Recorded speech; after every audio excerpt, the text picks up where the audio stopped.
Սիրելի հայրենակիցներ, մի քանի օր է տարբեր քպայականներ, տարբեր առիթներով, չգիտես իմ անունը հնչեցնելիս եւ Անիֆի մասին հարցադրումներ անելիս, երեկ էլ Մարիա Կարապետյանն էստեղից ինձ նայելով ասում է Տիկին Գրիգորյան, Անիֆի հետ կապված հարցեր չունեք։ Ինձ մոտ այնպիսի տպավորություն էր, որ Անիֆով այն պաշտոնյաները, ովքեր 25 միլիարդ են կերել, այդ պաշտոնյաներին արդեն պոլին են տվել, կալանավորել են, 25 միլիարդն էլ բերել պետական բյուջե են վերադարձրել, ես էլ հլա ավելորդել այդ հարցադրումները հնչեցնում եմ, չէ սիրելի հայրենակիցներ, այն մարդիկ, ովքեր այսօր շարունակում են կոռուպցիայով զբաղվել, ուտել պետական գումարները, շարունակում են լինել ազատության մեջ։ Եվ այն մարդիկ, ովքեր համարձակվում են ընդդիմադիր հայացքներ ունենալ, այո, իրենց հետևից պետք է մի ամբողջ գումար տակ ուղարկել, մասկի շոուներ անել, պոլին պարկացնել, ասֆալտին փռել։ Սա է այն երկակի ստանդարտները, որի շրջանակներում մենք ապրում ենք։ Երբ Գյումրվա դեպքի մասին ենք խոսում, Գյումրու դեպքերի մասին ենք խոսում, որպես հակափաստարկ բերում էին բատեսեք մեր համայնքապետերից էլ Էջմիածնի համայնքապետ Դիանա Գասպարյանն է լքել պաշտոնը։ Ես ուզում եմ ձեզ հիշեցնել, որ Դիանա Գասպարյանը պաշտոնը լքելիս մի հայտարարություն է տարածում, որ բա գիտեք ընտանեկան, բառացի չեմ ասում, բայց էությունը սա էր, որ ընտանեկան կարգավիճակով պայմանավորված, այսինքն ավելի շատ ուզում եմ ժամանակ անցկасնել ընտանիքիս հետ, ես լքում եմ պաշտոնը։ Հասկանում եք տարբերությունը, երբ որ ընդդիմադիր համայնքապետին պետքա պոլին տալ մի ամբողջ գումարտակով, ալֆա ջոկատով, Եվ ձեր ընդդիմադիր համայնքապետը նամակ է գրում հայտարարություն, որ ես գնում եմ ընտանեկան հարցերով զբաղվելու։ Այդ հետո պետքա պարզ լիներ, հա, որ մարդը իր կիսուրի, կիսրարի, ամուսնու, տես լիքը խնդիրների մեջ ուղղակի թաղված է։ Սա է տարբերությունը, սա են երկակի ստանդարտները, որի մասին մենք խոսում ենք։ 2018 թվականին ես հիշում եմ, ամբողջ ժողովուրդն է հիշում, ինչպես էր Նիկոլ Փաշինյանը, սիրում բոլորին, խոնարհվում բոլորի առաջ Նույնիսկ այն մարդիկ, ովքեր այդ օրերին քննադատական խոսք էին հնչեցնում կամ նույնիսկ վիրավորանք, Նիկոլ Փաշինյանն ուղիղ եթերում ասում էր՝ մի վիրավորվեք, ոչ մի ուշադրություն մի դարձրեք, սիրելի հայրենակիցներ, պետք չէ ուշադրություն դարձնել։ Հիմա Նիկոլ Փաշինյանը առավոտը վերակենում, մի քիչ էլ իմ կարծիքով անտաղանդ ձևով սրտիկա ցույց տալիս ամբողջ ժողովրդին ու ասում սիրում եմ ձեզ։ Կեսօրին հրաման է տալիս ընդդիմախոսներին նորից ասֆալտին փռել, երեկոյանն էլ ոգևորվում այն լուրից, որ կալանքը տվել են Մասիս Մելքոնյանները, Արմեն Դանելյանները եւ մյուսները։ Մենք այս քրոնիկայի մեջ ենք ապրում։ Մեր կյանքում ընդհանրապես սա է փոխվել 18 թվականին ձեր իրական սերն ու խոնարհումը ժողովրդի առաջ եւ հիմա արհեստական սրտիկները եւ մարդկանց հետապնդելը։ Մարդ լինի,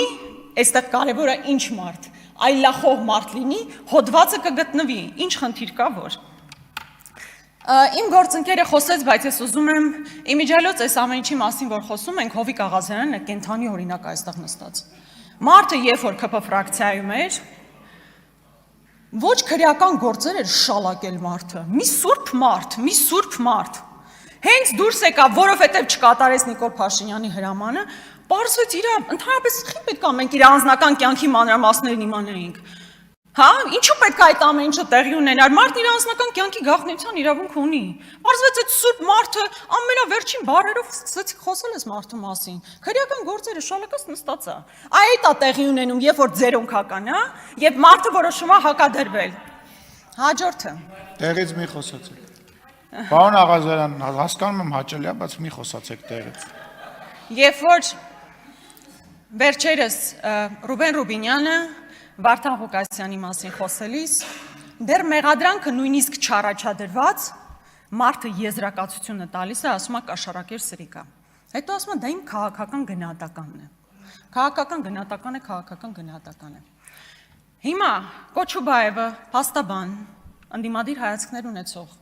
շատ սուր բառապաշարով, ես անձնապես չէի ցանկանա նման բառապաշարով ստատուս կարդալ, բայց ամեն դեպքում քաղաքական գնահատական է տալիս։ Բայց ինչու է քաղաքական գնահատական տվող իշխանական ներկայացուցիչը հանգիստ խոսում, իսկ քաղաքական գնահատական տվող փաստաբանը ալֆա ջոկատի միջոցով պոլին պարկացվում, բայց ալֆա ջոկատը Ռուբինյանի հետևից չի գնում։ Նորից երկակի ստանդարտներ։ Եվ գաղտնալսման մասին մի բան էլ ասեմ, համատարած գաղտնալսում են, սիրելի ժողովուրդ, մեր անձնական կյանքի իրավունքը ամբողջությամբ խախտված է։ Յուրաքանչյուրս չգիտենք այն, որ մենք քաղաքական գործի չենք, հատկապես ընդդիմադիր ենք, գիտենք, որ մեզ գաղտնալսում են։ Միայն չգիտեմ, մեր երեխեքին էլ եք արդեն գաղտնալսում, թե չէ, մենակ այդտեղ մի փոքր կասկած ունեմ։ Համատարած գաղտնալսումներ են։ Վերջերս հրապարակվում է մի ձայնագրություն սրբազաներից մեկի մասնակցությամբ եւ գործ չի հարուցվում բուն գաղտնալսման դեպքի առիթով։ Այլ գործ է հարուցվում այդ գաղտնալսման ներքո ստացած ինֆորմացիայի առիթով։ Իմ գործընկեր Քրիստինե Վարդանյանը նշեց, երբ Վանեցյանի հետ կապված գաղտնալսում կար, այդ գաղտնալսման բովանդակությունը քննարկման առարկա չդարձավ։ Իսկ բովանդակությունն էր, որ ասվում էր, դատական իշխանության ուղիղ ներգործություն կա, ասվում էր ուզեք չուզեք, պետքա կալանքի տակ։ Այդ հարցը քննարկման առարկա չդարձավ, քննարկման առարկա դարձավ, թե ինչպես է տեղի ունեցել գաղտնալսումը։ Այս դեպքում իշխանական ներկայացուցիչները գալիս ու ասում են, դե մենք ինչ գիտենք ով է ձայնագրել, այն որ իրենց իշխանական մամուլով ա դա գնացել, հեչ կարևոր չի, իրանք ուղղակի չգիտեն, թե ինչպես է դա ձայնագրվել, իսկապես սիրելի ժողովուրդ, ուշադիր եղեք, Big Brother is watching you, ինչպես ասում են։ Հաջորդը ես անպայման իհարկե շատ թեմաներ եմ առանձնացրել, բայց ոնց հասկացա ժամանակս չի երիքում, բայց ուզում եմ պարտադիր խոսել նաև եկեղեցու մասին։ Սիրելի հայրենակիցներ, ցանկացած իրադարձությանը հետևելիս կարևոր է նախ եւ առաջ հասկանալ ինչու են տեղի ունենում այդ իրադարձությունները։ Ոչ միայն ինչ է տեղի ունենում,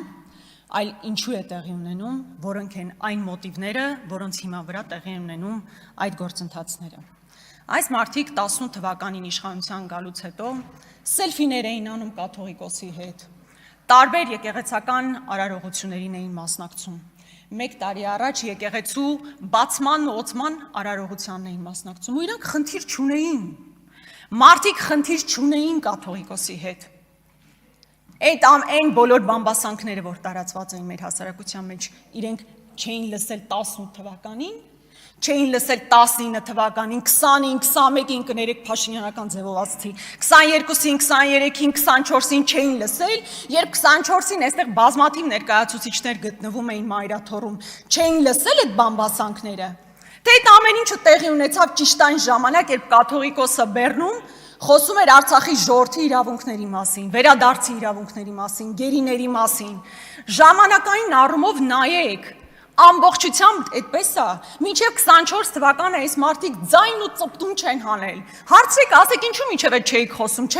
չունեն պատասխան պարզապես։ Սկսել են խոսել բացառապես այն ժամանակ, երբ ադրբեջանական պատվեր է իջեցվել, հայկական ամենակարևոր ինքնությունը պահպանող ինստիտուտներից մեկը վերացնել։ Սա է մոտիվը, ինչուի պատասխանն այս է, հակառակ դեպքում կրկնում եմ այդ սելֆիները անելիս, այդ ամեն ինչի մասին կհիշեին, կխոսեին։